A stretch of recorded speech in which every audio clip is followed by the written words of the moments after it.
Melanjutkan dari part sebelumnya, di mana saat ini Shen Yuan langsung saja memburu Meng Lu itu. Meng Lu di sana langsung mengatakan kepada Shen Yuan untuk tidak perlu tergesa-gesa. Dia di sana juga memanggil Shen Yuan sebagai dedinya. Dia mengatakan kepada Shen Yuan, "Dedi, apakah kau ingin menghukumku?" Dengan nama panggilan itu, membuat Shen Yuan langsung mengatakan kepada Meng Lu, "Katakan sekali lagi, apa yang kau sebutkan itu?" Meng Lu kembali memanggil Dedi kepada si Shen Yuan, sehingga membuat Shen Yuan semakin tambah semangat. Dia pun kini bergegas akan memberikan kekuatan penuh kepada Meng Lu itu. Pertempuran pun kini terjadi di antara mereka berdua. Gempuran yang semacam itu membuat Meng Lu pun kini langsung terkapar. Namun, dia sadar jika dia masih belumlah puas. Tidak lama setelah itu, tanpa diduga, Shen Yuan kembali mengatakan kepada Meng Lu jika ronde kedua akan segera dimainkan. Dan kini, pertarungan menjadi lebih agresif. Meng Lu semakin merasakan permainan hebat dari Shen Yuan itu. Meng Lu saat ini semakin bingung karena Shen Yuan dapat bangkit begitu saja setelah dia melakukan hal yang pertama. Ini tidaklah ilmiah lagi. Beberapa waktu kemudian, Shen Yuan dan juga Meng Lu pun kini terkapar lemas. Meng Lu di sana tampak sangat kelelahan sekali dan mengatakan kepada Shen Yuan, apa yang sedang Shen Yuan lakukan ini benar-benar di luar batas. Namun Shen Yuan kemudian mengatakan jika dia sudah sangat lembut, dia hanya menggunakan tenaganya 50% saja dari apa yang dilakukan dengan Sena kemarin. Dengan mengetahui hal ini, membuat Meng Lu semakin tidak menyangka. Ini benar-benar kekuatan yang luar biasa. Meng Lu pun benar-benar merasakan perbedaan yang luar biasa dari Shen Yuan ketimbang sebelumnya. Di tengah kondisi yang ada itu, Shen Yuan kemudian juga menyadari akan satu hal, di mana kemampuannya yang tiada habis ini membuat tubuhnya merasakan efek samping yang begitu buruk. Energi dalam tubuh Shen Yuan sepertinya mulai terasa hilang, dan Shen Yuan merasakan sedikit kehilangan berat badan baru-baru ini. Hingga sistem menampilkan atribut yang tersedia, di mana Shen Yuan dengan tinggi 182 cm mempunyai berat 70 kg dan nilai kesehatan hanya di 69. Shen Yuan pun tahu jika ini benar-benar telah menurun dan kesehatannya juga turun drastis. Kali ini Shen Yuan tahu jika ini kuranglah bagus. Dia kemudian langsung mengajak Meng Lu untuk berlatih esok pagi. Meng Lu pun memahami akan hal itu. Dan tidak cuma itu, Shen Yuan kemudian mengatakan kepada Meng Lu, "Coba lihatlah aku saat ini. Coba lihat kesehatanku. Apakah aku terlalu kurus sekarang?" Meng Lu pun membenarkan hal itu. Dan kini juga Meng Lu mengatakan kepada Shen Yuan jika Shen Yuan harus berlatih seperti anjing. Dengan mendengar hal itu, sontak membuat Shen Yuan langsung mengatakan kepada Meng Lu, "Jika kau mengatakan seperti itu lagi, aku akan membuatmu tidak bisa berdiri." Meng Lu pun kini tampak ketakutan mendengar hal itu dan dia mengatakan jika dia tidak berani melakukannya.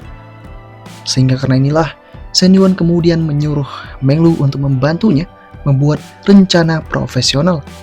Meng Lu pun sepakat akan hal itu dan sebelum pergi, Meng Lu mengatakan kepada Shen Yuan jika nanti dia akan membuatkan Shen Yuan rencana makan dan kebugaran. Dan Shen Yuan harus menjaga lemak tubuh tertentu yang harus dikombinasikan dengan aerob dan juga anaerob.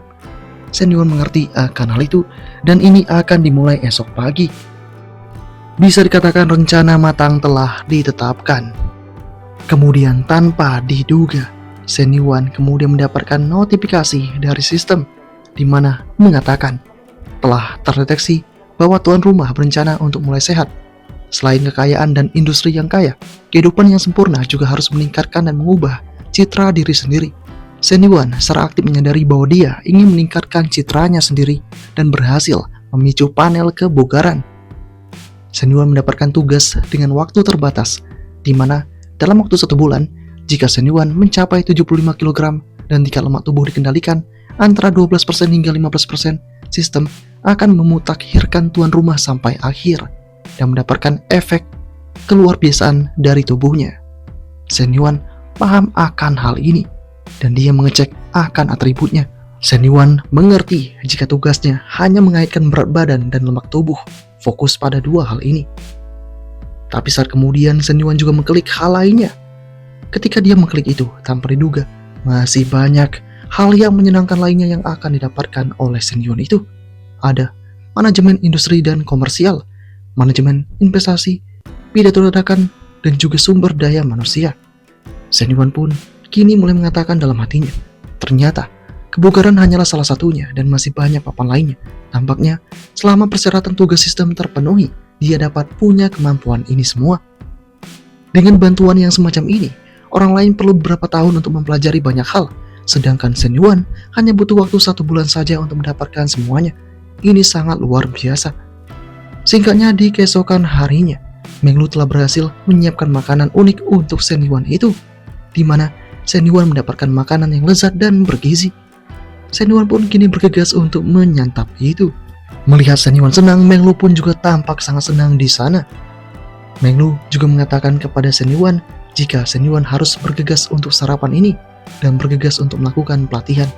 Beberapa waktu kemudian, tibalah Meng Lu di gym. Di sana dia benar-benar menarik perhatian orang-orang yang sedang berolahraga.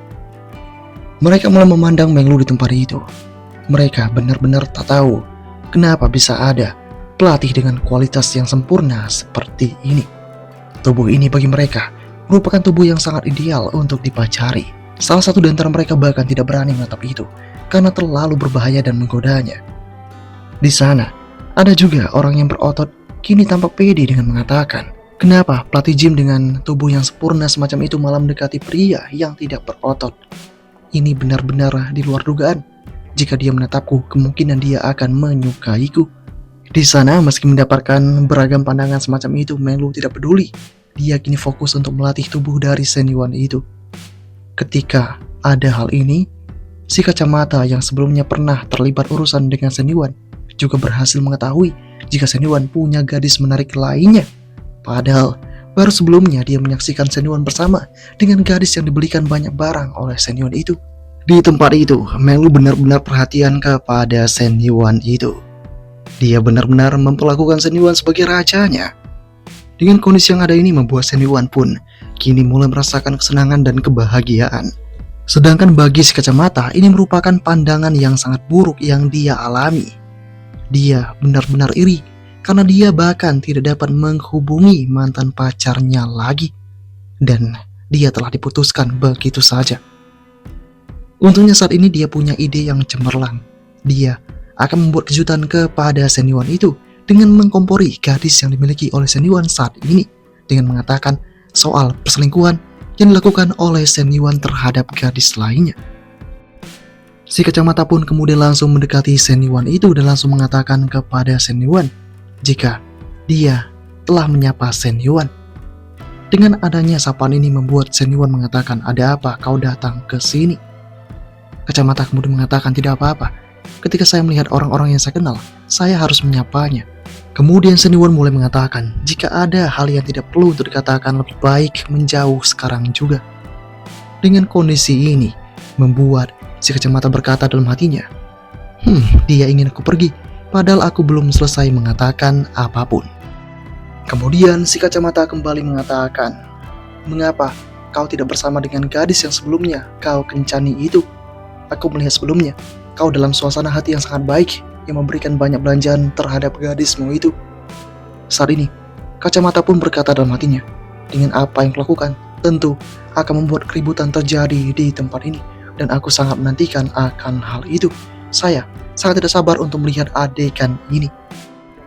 Namun tanpa diduga, Shen Yuan dan juga Meng Lu pun malah mengabaikan itu, fokus pada pelatihan Shen Yuan. Dengan tidak adanya tanggapan, membuat sosok dari kacamata pun kini mulai panik. Ini benar-benar di luar dugaan. Dia kemudian langsung memanggil Meng Lu di sana dan menyuruh Meng Lu untuk mendengarkan semua ini. Namun dengan tegas, Shen Yuan kemudian langsung mengatakan, "Dasar bodoh, kau ini jauh lebih buruk dari yang kubayangkan. Aku benar-benar tidak mengenalmu, jadi pergilah." Dan apakah yang akan terjadi selanjutnya? Part ke-22 pun berakhir sampai di sini.